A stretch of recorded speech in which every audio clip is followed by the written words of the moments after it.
out here on the boat, and it's been raining off and on all day. It's very cloudy, as you can probably see in the background.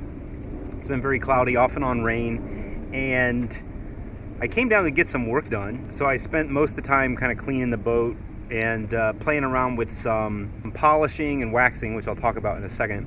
But what I'm up here right now doing is changing the splice on the anchor rod. So this has two anchors. One of the anchors has a chain to rope rod. So where the chain and the rope connect, there's a splice there. And this has what's called a shovel splice, which is where you split the rope into the three strands and you weave it in and out of the chain.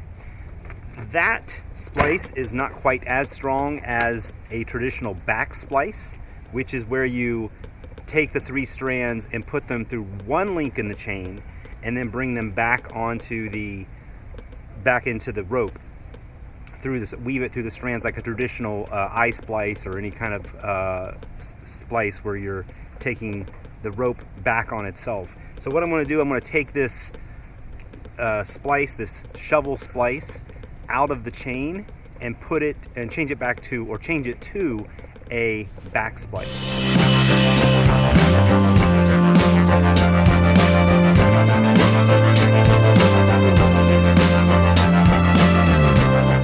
So I've got them separated, and I was hoping just to be able to use the three strands that were on there and weave them into a back splice, but I'm not going to be able to do that because this thing is completely, like, all the strands are completely separated, and I think they may have done that so they can fit it through the links easier.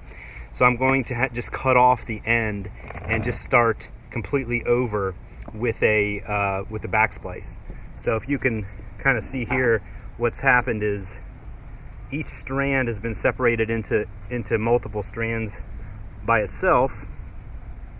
So what I'm just going to do, I'm going to cut it right here and then heat up the ends to melt the ends together, and then I'll start the back splice from here. So back like however many, 12, 14, 16 inches from the end, I'll split it up and then weave it back on itself over there after passing it through this front part right here. So that's where we are right now. Cut that end and then seal the ends.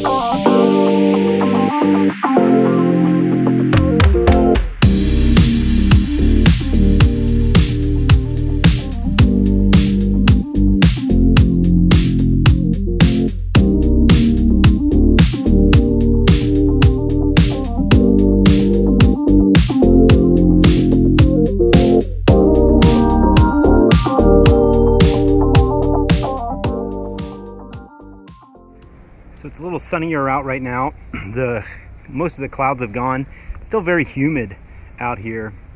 But what I want to look at right now is I just spent some time working on the wax and polish for this thing, because right now the fiberglass is in relatively bad shape. It's very oxidized, and if you look up close, it might be hard to see in here, but if you look back along here, this has been washed, and you can see that it's a little bit, it's not shiny at all, and in some spots there are very small little black dots where mildew and mold and stuff gets in the little holes inside the gel coat. So what I've been doing is using some of this Meguiar's oxidation remover, and I put that on first, and it basically acts like a very, very fine rubbing compound, and it's supposed to remove the oxidation. It's kind of been hit or miss because this boat is so heavily oxidized. It will, if I put a lot of effort into one spot, you can tell that one spot gets really it gets shinier and starts to bring out the color, because this boat, being an island packet, it's not the traditional white color of most boats. It's this kind of like off-white cream color. So you can, when it's oxidized, it starts to look lighter, and then when it starts to get polished, it starts to get darker in color.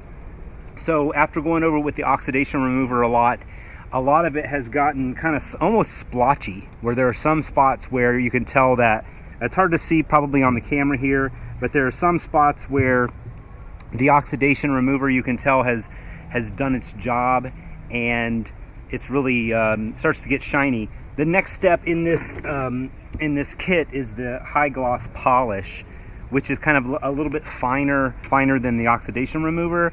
And then the last step, I've been using this Meguiar's Pure Wax, which is just regular marine type wax. And like I said, it's kind of hit or miss. It's going to take a lot more effort, I think, to get smoothness of the gel coat enough that it takes a good polish and starts to shine. But right now, that's kind of where it's at. So this is kind of like maybe kind of a standing back view. Now that the sun's out, you can kind of see. I spent some time this morning and I put the oxidation remover, the polish, and I put a coat of wax on the front. So it's kind of getting a little bit shiny, but if I spin around over here, you can see I did not do the sides. You can kind of see this, the area here is not as shiny, kind of dull. And actually this didn't turn out too bad here, but where it did turn out not as good is if we go back. I also spent a lot of time trying to get the cockpit done today.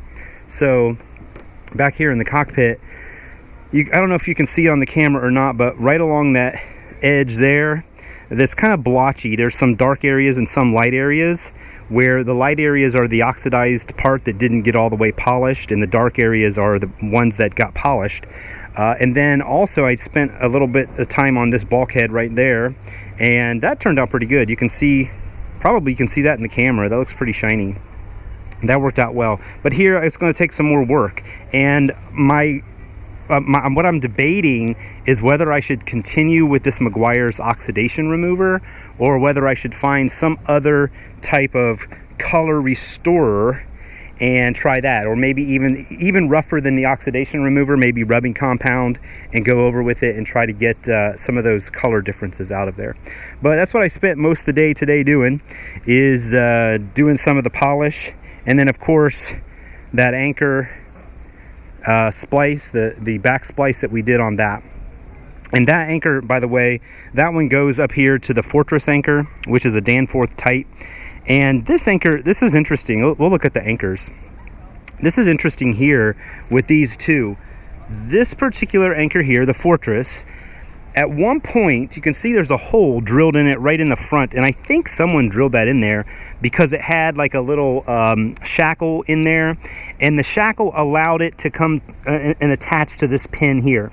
The problem with putting a shackle there on a Danforth or this type of Fortress anchor is this piece here, the blade, is supposed to be able to go on both sides. It's supposed to be able to flip here, and then if the anchor were to flip over, it's supposed to be able to, this thing rotates all the way over this side, and then it goes on and digs in there. But with that shackle in there, it could not do that, and that was kind of a little sketchy, so I decided to go ahead and take that shackle out of there. But I'm a little concerned now that I have that hole. I'm not sure what that what problem that's going to cause. Then the other problem I have up here, not necessarily a problem, but this anchor over here is a CQR, and when it was originally on here, somehow this pin went through the anchor and then went to the other side, and it held it in there. I took it out, used the anchor the first time, and I could not figure out how to get that back in. So what I've been doing is I just been tying it on there temporarily, but I'm not sure how they had that pinned in there, because I cannot figure out how it goes back in there. But eventually I'd like to replace that CQR and get like a nicer anchor, like a Mantis, something like that. You can see right over there, I think that's a Mantis anchor right there on that boat next door to me. That's what I kind of want to get for this one. Replace that CQR and get a Mantis. I like that Danforth, or that I like that Fortress anchor. The only problem with the Fortress, like I said, it's got that hole drilled in it, and I'm not sure if that hole causes any problems with the structural rigidness of that one piece. Because if you drill a hole through there, and let's say it had a lateral load on it, is that tang there more likely to bend because it has a hole in it? So I don't know. But I like the anchor overall. I wish someone wouldn't have drilled a giant hole in the middle of it.